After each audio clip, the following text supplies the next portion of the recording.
Bueno, buenos días. Alguien podría, Pavel podría. Gracias, muchas gracias, muchas gracias. Bueno, a ver, les doy primero una disculpa porque cambié el título, cambié la ponencia y todo. Entonces va a ser de otra cosa. No, no, más o menos, ¿no? Más o menos se parece. En fin, enfrentando la violencia, cuidado y revolución. Elegí dos palabras, elegí dos palabras porque ellas representan eh, las dos alternativas. No lo quiero llamar antinomia, pero tiene sus rasgos antinómicos de algo que aparece en lo que nosotros encontramos como al menos como una posibilidad de hacerle frente a la violencia, ¿no?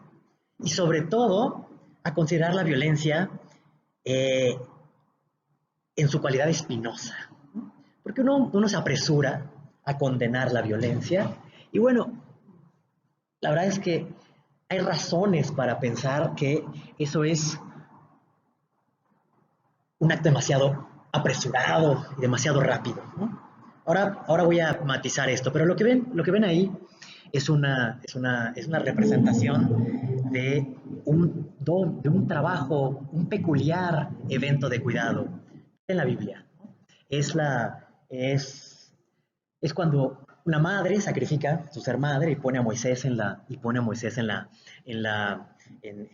balsa, y luego como otra, la hija del faraón, se hace cargo de la maternidad. Entonces, quiero poner esto porque la maternidad es un tema, es una especie como de prototipo del cuidado, pero también es un prototipo peligroso, ¿no? Porque por un lado parecería querer decirnos que cuidado es ser madre y el cuidado lo procura la mujer, ¿no? Y eso de entrada es muy sospechoso, ¿no? Pero me pareció interesante, y ya diré un par de cosas de Jacabed y de la hija del faraón y de Miriam, ¿no? que es la hermana de Moisés, para demostrar que no existe eso de la mujer, pero que hay algo dentro de lo femenino que despliega el orden del cuidado, algo del orden del cuidado, pero no en la figura derechosa y clásica de la madre abnegada por su hijo, por su hija, ¿no? No tiene que ver con eso. Y eso, desde luego, es fruto, pues, del pensamiento feminista, ¿no? Pero bueno, ahora iremos un poco más para allá. Lo que sí anticipo es que es, creo yo, el feminismo el que se coloca en esta encrucijada de cuidado y revolución. Y creo que es el feminismo el que logra, de alguna forma, plantear el problema filosófico de que hay una antinomia entre cuidado y revolución. Pero bueno, vamos a, eh, eh, vamos a decir un par de cosas, ¿no? Y ya me encantará ver qué dicen. A ver, cuidado y revolución son como dos figuras. La siguiente, Pavel, por favor. Cuidado y revolución parecerían ser como dos formas de mitigar lo violento, ¿no? Por un lado, y es lo que estaba diciendo Alexander, tenemos la idea de que la violencia es estructural, es decir, no es que alguien ejerza, sino que ejerce un sistema y nosotros pasivamente contribuimos, ¿no? Esto es algo, y creo que una de las contribuciones y de las ideas, de los insights del siglo XX, y es que no es preciso ser malo para ejercer el mal, sino que la propia cotidianidad de nuestra vida de burócratas, nuestra cotidianidad de nuestra vida de padres y madres, de buenos jefes de familia, es la entrada para las violencias estructurales, ¿no? Las violencias patriarcales, las violencias que se ejercen también, las microviolencias que se ejercen en el trabajo. Y bueno, esto es lo que llamó la atención Hannah Arendt, ¿no? Que quienes participaban del régimen nazi no tenían el corazón ennegrecido, sino que eran buenos servidores públicos. Y nosotros rápidamente aplaudimos, ¿no?, a los buenos servidores públicos, a los que dicen hacer su trabajo.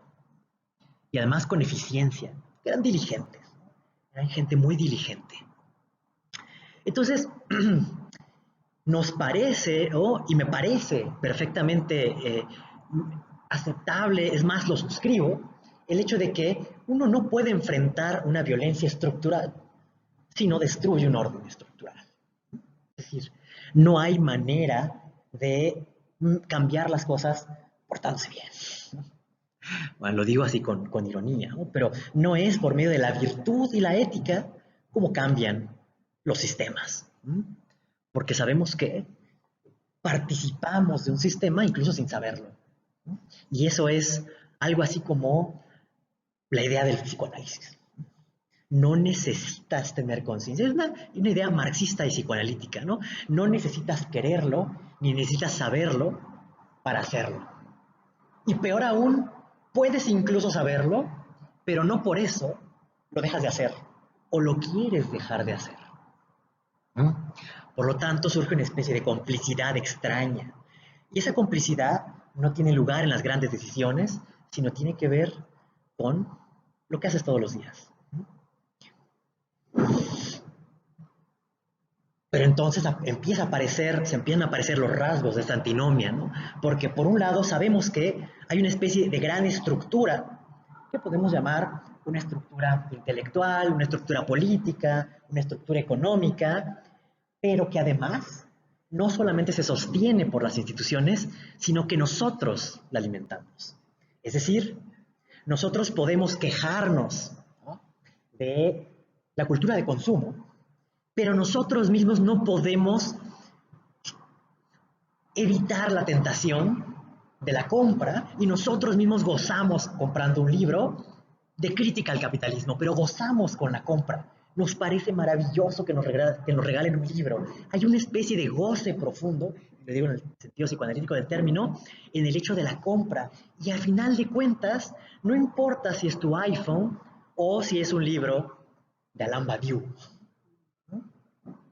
porque el hecho mismo de la compra y el placer que genera esa compra y el mercado para el cual nosotros también como pensadores y pensadoras tenemos nuestro lugar, no cambia nada. Es algo de otro orden, es algo que llamaría yo del orden de la actualización, pero ya llegaremos a ello. Entonces, parece que no podemos cambiar las cosas que funcionan a gran escala si no actuamos a gran escala, y esa es la idea básica de la revolución. Es decir, que no puedes modificar un sistema si no tomas posesión del sistema. Pero, y aquí aparece el problema, el sistema no se puede poseer. Entonces, la idea de que se puede tomar el poder es incorrecta, porque el poder no se toma, el poder se ejerce, el poder necesita legitimarse. Entonces, si uno observa los días posteriores a la Revolución Francesa, se verá que el problema no era tomar el poder, era, pese a todo, lo más fácil era decapitar al rey. Bueno, se toma la Bastilla, después se captura a Luis XVI, se captura a María Antonieta, se decide, ¿no?, la asamblea cuál debe ser su destino, y al final se les decapita, ¿no? Pero había algo más, había algo que no parecía poder ser expurgado con la muerte de las cabezas, ni tampoco con la destrucción de las instituciones, ¿no? Había que hacer algo. Entonces, hay un libro, creo que es de Pierre Proudhon, que se llama, en francés, así como matar al muerto, ¿no? Al muerto a la muerte, ¿no? Tuer la mort o tuer le mort. Bueno, no recuerdo si es matar el muerto, matar la muerte, algo así, pero lo que describe él es que una vez que ya estaban, que los revolucionarios habían quemado la Bastilla y habían tomado el poder, parecía no bastar, ¿no? Había que decapitar simbólicamente. Y ahí es donde está lo raro, ¿no? Porque la violencia la violencia revolucionaria que se desata, parece no tener freno. Entonces, ¿saben?, después de que se decapitan las cabezas de la monarquía y las cabezas del antiguo régimen, surge el régimen del terror, ¿no?, a manos de Robespierre. Pero Robespierre, a diferencia de lo que nosotros podríamos, o de lo que el Vox Populi nos dice, que era un tipo loco y desesperado por matar gente, era una persona virtuosa, una persona que hablaba y actuaba en nombre de la virtud. Su libro de cabecera era el Emilio de Rousseau, y le llamaban, un abogado, el incorruptible. Y ese es el asunto. Y es que para el nuevo régimen, para la república, no hay nadie que dé el ancho. Ciudadanos y ciudadanas, ¿no? Se escribe la... Hola, ¿qué tal? Cuando se escribe la Declaración de los Derechos del Hombre y Ciudadano, lo que se da cuenta Robespierre es que nadie tiene la altura moral para ser el ciudadano o la ciudadana de la nueva república. Y entonces, la guillotina es un elemento pedagógico. Educar. Educar para crear a los nuevos ciudadanos y las nuevas ciudadanas. Pero resulta que nadie, ni siquiera él, porque usted sabe, ¿no? Él muere también en la guillotina. Ni siquiera él, ¿no? A juicio de los demás, estaba a la altura de la revolución. Y es por eso que sucede algo tan contradictorio como que Napoleón termine tomando el poder porque representa el freno a esa libertad abstracta, como diría Hegel. Entonces, aquí aparece la otra cara, ¿no? Y aparece la cara de la piedad. Por un lado, podríamos verlo como muy burguesa, ¿no? La piedad forma parte como de las grandes virtudes de los corazones cristianos y católicos, ¿no?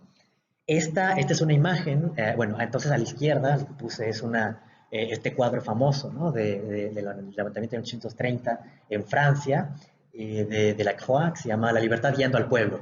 Y les llama la atención porque es una mujer, ¿no? Y eso es interesante. Ahí hay puros hombres, ¿no? Son los hombres que llevan las armas y se están matando, pero los guía una mujer, ¿no? La libertad. Y pueden ver la estructura clásica del triángulo, la arista de arriba la tiene la bandera de Francia y la cabeza de la libertad, y abajo pueden ver, bueno, ahí están levantados con armas, y abajo pueden ver muertos a la derecha, que son los soldados realistas o loyalistas, y a la izquierda la plebe, vamos a llamarlo, ¿no? Y sobre la base de la muerte, de esa contradicción fundamental, aparece el triángulo coronado por la libertad, la cual supone la destrucción de ambos, ¿no? Como clases y el surgimiento de una república libre. Pero por el otro lado está un cuadro de Rubens, que es la Caritas Romana.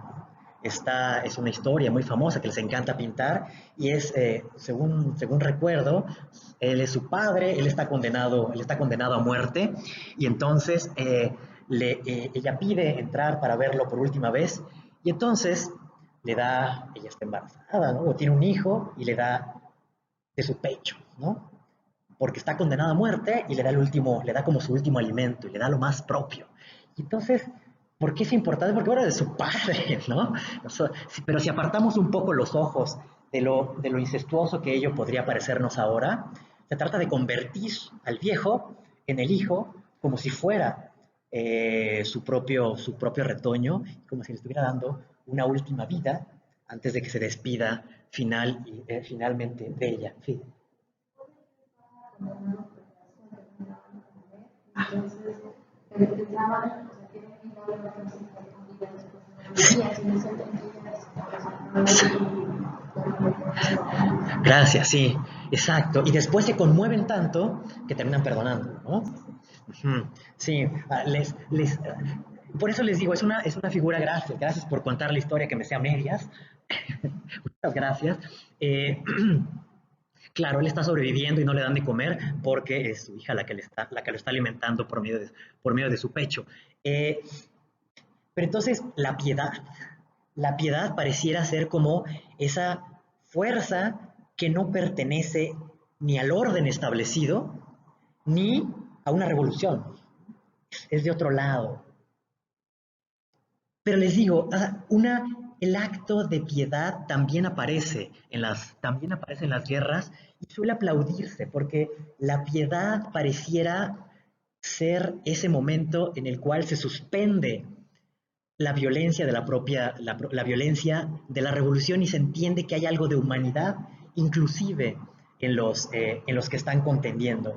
Hay una película polaca, no les podría decir el nombre en polaco, pero en español la tradujeron algo así como El amor en tiempos del odio. Horrible la traducción, porque es un fusil del libro del título de García Márquez, pero bueno, ¿no? Ahí supongo que querían vender. Pero es interesante porque es una farsa, es una tragifarsa, y está ambientada en Polonia, y se trata de el momento en el cual se cruzan ahí en Polonia los comunistas con los nazis. Entonces, bueno, se trata de una amistad bueno, son dos señores, una familia que tiene un amigo, pero resulta que esa familia, cuando empiezan a perseguir a los judíos, decide ocultar a un judío pues en un cuarto secreto, pero el amigo de ellos, otro amigo de ellos, este amigo del cual hablé al principio, se une a las fuerzas de la SS, o no sé, a las fuerzas que apoyan el nazismo, y entonces ellos tienen que lidiar entre la amistad de ese tipo que es un nazi y ese forajido, bueno, no sé si es un forajido, pero corresponde a esta figura del pobre, del desprotegido, al cual le ofrecen un lugar para ocultarse. Y eso es cuidado, ¿no? Eso es del orden del cuidado. Pero lo interesante es que uno podría decir, bueno, ¿por qué no le dan la espalda al nazi, ¿no? Pero lo que pasa es que después el nazi tiene problemas porque su esposa está embarazada y la guerra no hay nadie que la atienda, y resulta que el judío es médico. Entonces el judío ayuda al nazi, y entonces el nazi se siente, dices, bueno, lo denuncio o no lo denuncio, entonces termina no denunciándolo, y se hace una especie como de triángulo milagroso, porque logra sustraerse a una guerra que al final pareciera no ser de nadie. Pero les digo, este gesto al mismo tiempo podría ser profundamente reaccionario, porque tú dirías, miren, es que todos son lo mismo. Los comunistas y los nazis, todos son figuras que buscan el poder y que al final de cuentas son lo mismo, ¿no? Y eso es políticamente paralizante, ¿no? Entonces, la siguiente, por favor, Pavel. Entonces, a ver, hola, ¿qué tal? Bienvenidos. Para resumirlo, la revolución se dirige contra un orden violento, contra la violencia estructural. Puede ser el monarca, puede ser el Estado, o incluso puede ser el poder rizomático del mercado, ¿no? Pero para hacerlo, invoca otra violencia, la violencia revolucionaria. Pero la esperanza de esta violencia es que es una violencia que se autosuprima. El problema es que una violencia no sabe cómo suprimirse. Y la historia de las revoluciones, ya, no sabía, ya veo. Y el problema de la revolución es que, no, es que no sabía nada. Como vi el programa, dije de las 10 a las 12, no sé qué debo hacer. Entonces yo estaba alargándome y ahora ya me alargué y resulta que ya no iba a saber cómo cortar. No, bueno, está bien. En fin, la revolución pretende autosuprimirse como violencia. Es la violencia contra la violencia para la autosupresión de la violencia, ¿no? El asunto es que la historia de la Revolución Francesa, que acaba en el terror, la historia de la revolución rusa, que acaba en las purgas, y la propia historia de la Revolución Mexicana, que acaba en la época más sangrienta. La época más sangrienta de la revolución no es 1910 ni 1911, es el resto. Es matándose todos contra todos, y es el enfrentamiento finalmente de las huestes del norte, del centro y del sur, que es la burguesía representada finalmente por el constitucionalismo de Carranza, el sur, el viejo sur revolucionario y agrario de Zapata, y ese norte emprendedurista, ¿no? Porque incluso Pancho Villa tiene esta idea de la repartición de las tierras. Él quiere crear otra forma de gobierno, pero sobre todo autónoma y de alguna forma basada en el comercio, ¿no? Completamente distinta a la idea que tiene, a la idea que tiene Zapata, de la repartición de las tierras, del trabajo y de la invocación de los antiguos regímenes de propiedad, ¿no? Y al final, bueno, lo que triunfa es el México del centro, representado por la burguesía. Bueno, entonces,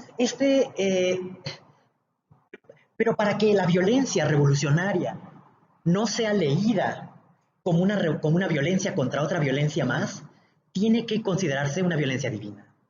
Tiene que ser una violencia redentora. Si no hubiera una promesa de redención en la violencia, no sería más que una lucha de facciones.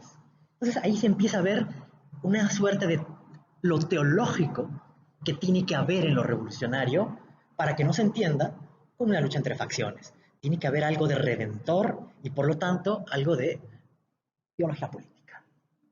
Es reino de Dios en la tierra. Y no es sorpresa, por ejemplo, que los idealistas, Hegel, Hölderlin y Schelling, cuando eran compañeros en el Stift de Tubinga y un poco después, la forma en la que firmaban, o al menos Hegel, recuerdo, en un par de cartas, firmaba así, ¿no? Reich Gottes auf der Erde, reino de Dios en la tierra. ¿No? Eso es de lo que se trata, y esa es la idea de Marx, ¿no? Que también sacada de un poco de Hegel y otro poco de Feuerbach, que Dios es la imagen invertida de lo humano y por lo tanto tenemos que reapropiarnos, pero entonces viene la tentación, la gran tentación de identificar lo humano con lo divino y apropiarse de la redención. Por el otro lado, estoy apurando mucho, por el otro lado, la filosofía o la posición del cuidado sospecha de esto, sospecha del titanismo de la revolución, sospecha de que detrás de esto sí hay una teología, pero sobre todo hay algo muy masculino. Es Dios Padre, ¿no? Es Dios Padre en nosotros, capaz de, uno, invocar esa fuerza extraordinaria que es la ira de Dios, que destruye, ¿no? Pero por el otro lado, la potencia divina que es la de engendrar, crear por los... No es la creación pagana, que esa es de la madre, ¿no? Recuerdan, ¿no? Que en los románticos la madre se asocia a la materia y la productividad está en la naturaleza. No, aquí es la productividad del logos y que es la productividad del hombre y de la forma, ¿no? Frente a esto, la filosofía de la sospecha, del cuidado, se convierte en una sospecha de la posición revolucionaria, sobre todo por este titanismo masculino, este subjetivismo exacerbado, porque el revolucionario lo que hace es invocar la subjetividad absoluta capaz de vencer el orden e introducir uno nuevo. Eso es teología, ¿no? Es una teología política, distinta a la de Schmitt, por ejemplo, que él va como hacia atrás, ¿no? La teología política de Schmitt lo que dice es, según el Catejón, es, sí, el soberano es el que posterga el apocalipsis, ¿no? Entonces nosotros le ganamos tiempo al tiempo, o al final de los tiempos, como dice, como traduce Agamben, ¿no? De las cartas de Pablo, en el tiempo que resta, nosotros le ganamos un poco más tiempo, alargamos nuestra existencia en la tierra por medio del soberano que se coloca como una excepción, y en esa excepción, por su decisión, ¿no? Crea ley. Pero el revolucionario tampoco es muy distinto, porque este titanismo, en este sentido, el titanismo también invoca el titanismo de la excepción, ¿no? Porque el revolucionario es esa excepción que se sale del orden y que es capaz de instaurar un orden nuevo. Entonces eso se parece sospechosamente al decisionismo, ¿no? Uno podría leer como ciertos ecos entre Schmitt y Badiou, ¿no? Y esto no es una alucinación mía, ¿no? Si uno lee autores como Chantal Mouffe o Ernesto Laclau, verá, ¿no? Verá que Schmitt es uno de los elementos del decisionismo revolucionario, ¿no? Frente a esto, lo que la otra izquierda, y que le molesta mucho a Laclau, le molesta mucho a Gigi, que le molesta mucho a Badiou, son todos aquellos que forman parte de esta izquierda que dice, no, se trata del cuidado y de la reivindicación del cuidado, porque el cuidado es la conditio sine qua non de la existencia humana en la Tierra. El cuidado de los niños, niñas, independientemente de quién lo haga, ¿no? El cuidado de los enfermos, de las enfermas, el cuidado de la tierra, el cuidado de las calles, y resulta que las capas más empobrecidas en este mundo no son los obreros, no son las trabajadoras, son, en ese sentido, de las fábricas, sino son los que se dedican a la enfermería, a limpiar las calles, a limpiar los baños, los enfermeros, los que cargan a los enfermos, ¿no? Esos son los que tienen los peores trabajos. No alguien que está en la fábrica que todavía puede tener un sindicato, que todavía puede tener un seguro. No, no, no. Los más precarizados y los que forman parte del outsourcing son los de limpieza. Entonces uno empieza a preguntar, bueno, a ver, dentro de la propia idea de Marx, el proletariado tenía una figura privilegiada porque era productiva. Pero quienes se dedican al cuidado no producen nada. Limpiar la calle no produce nada. Y sin embargo, parecería resultar tan fundamental e incluso más fundamental que la productividad, porque si no crecemos económicamente, incluso si vivimos dentro de la pobreza, seguimos requiriendo el cuidado. El cuidado del cuerpo, el cuidado del prójimo y el cuidado del entorno, porque si no, nos morimos, ¿no? Entonces, ya vimos un poco las contradicciones y los problemas de la posición revolucionaria, la posición del cuidado. Entonces, lo que dice es, bueno, hay que cuidar las cosas, hay que cuidar la vida, hay que cuidar lo que constituye nuestro entorno y nuestros recursos, pero al mismo tiempo corre el riesgo, y esta es la crítica que le dirigen muchos pensadores de izquierda, corre el riesgo de convertirse en algo reaccionario y conservador, ¿no? Porque si de lo que se trata es entonces de cuidar las cosas tal como son, entonces parece que levantarse, este titanismo invocado, es una forma de ibris que no lleva más que más destrucción. Entonces, para la próxima, a ver, por favor. Entonces, bueno, aquí simplemente invoco esta figura clásica, ¿no? Que creo que lo hace Burke en su crítica a la Revolución Francesa, y es que la revolución se come a sus hijos, como Robespierre, los termina devorando. Y ahí está, ¿no? Esta famosa pintura de Rubens de Saturno devorando a su hijo, que es terrible, ¿no? Es terrible porque el hijo representa siempre el futuro, la promesa, el pacto y el porvenir, ¿no? Y termina acabando con su propia posibilidad de futuro. Pero por el otro lado, pues hay una pintura de Siqueiros, esta idea de conservar y de cuidar también se confunde con la buena conciencia burguesa, ¿no? No, no, no te levantes, lo que necesitamos es cuidar las cosas que ya tenemos. Entonces, lo ven, ¿no? Aparece la antinomia de la izquierda. El cuidado frente a la violencia es, hacemos la revolución y entonces destruimos todo lo existente para crear de nuevo, pero con el riesgo de comernos a nuestros propios hijos como revolucionarios, o bien nos dedicamos al cuidado de las cosas y de la tierra, pero parece que no podemos cuidar las cosas si no tenemos al mismo tiempo las condiciones estructurales para hacerlo. Porque entonces de este lado, del lado derecho, está la recomendación de reciclar en tu casa, lo cual está muy bien, pero eso no cambia absolutamente nada. Y con eso acabo porque ya vi venir a eh, el papelito mortal.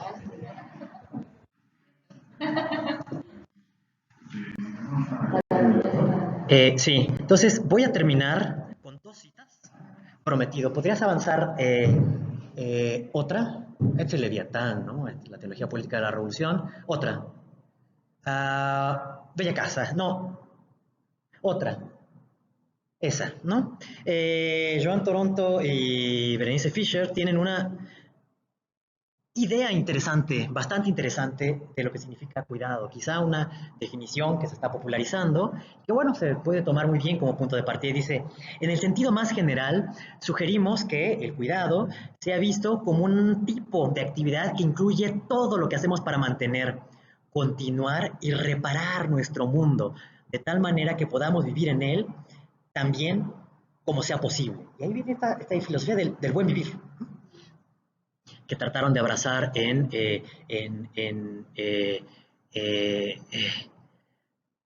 bueno, en Ecuador, ¿no? Principalmente, pero también en Bolivia.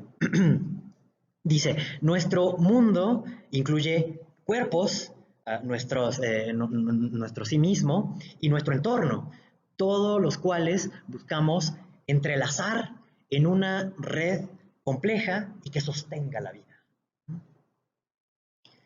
Y sin embargo, es poco atractiva la siguiente, es poco atractivo y poco sexy la filosofía del cuidado porque no produce, porque no revienta, porque no cambia y pareciera ser un trabajo de Sísifo. Y termino con esta cita de Boris Groy en un texto que se llama Filosofía del Cuidado. Dice, parece que el sistema de trabajo, del cuidado, nos objetiva, ¿no? Cuando nosotros vamos al médico decimos, es que somos objetivados por el doctor o la doctora, ¿no? Dice que nos objetiva como pacientes y que nos convierte en cadáveres vivientes y nos trata como animales enfermos y no como seres autónomos vivos o como seres vivos autónomos. Sin embargo, por fortuna o desventura, esta impresión está lejos de la realidad. De hecho, el sistema médico no nos objetifica o no nos objetiva, sino más bien nos objetiva, primero que nada, porque este sistema nos cuida o comienza a cuidarnos, nuestro cuerpo individual, solo si el paciente va al sistema y dice que se siente mal. No te cuida, de hecho te puede dejar morir. Es cuando tú dices me siento mal, que entonces se responde ese llamado. Y que tú dices el Estado debe responder ese llamado, o no, si eres Milei, o muchos otros. Y resulta que tampoco es un saber. No sé si usted, cualquiera de ustedes, ya todos tienen edad para tener achaques. Cuando ustedes tienen un achaque, se van a dar cuenta que el supuesto saber médico no sabe.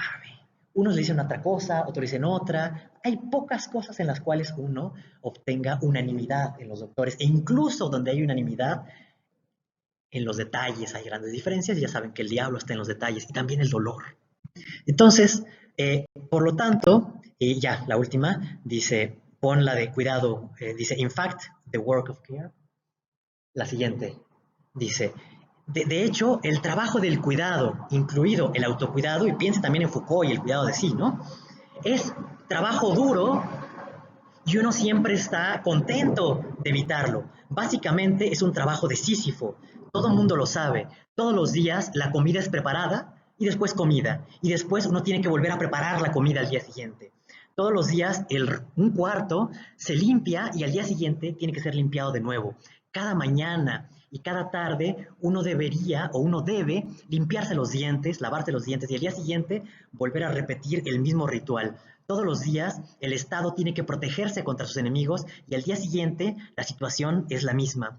Un piloto o un chofer lleva con éxito a sus pasajeros a su destino y después tiene que volar de vuelta. Y sí, cada paciente que es tratado por el sistema médico inevitablemente se muere en algún punto y así el sistema vuelve a comenzar con el siguiente paciente y así y así.